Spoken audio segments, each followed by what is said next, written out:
Биз жерлерде жүргөндө жөнөкөй жарандардан бир топ кайрылуулар келип атат. Бул бодо малдын жана жан жаныбарлардын териси боюнча. Бүгүнкү күндө мен буга чейин ушул маселени көтөрүп, министрлер кабинети токтом чыгарган болчу. 1 тоннасын экспортко 200 евродон коюп. Андан кийин аны 100 еврого түшүрдү эле. Бүгүнкү күндө мо жаңы жылдан кайрадан көтөрүп коюптур.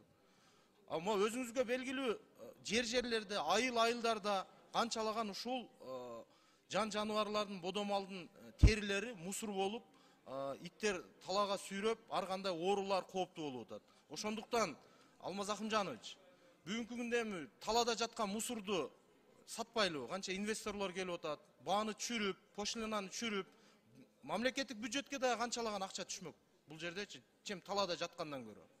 Эми албетте, мисалы өзүбүздүн ата мекендик өндүрүшчүлөрдү дагы колдойбуз, бирок алар жетишпей атпайбы, толук кандуу албай атпайбы?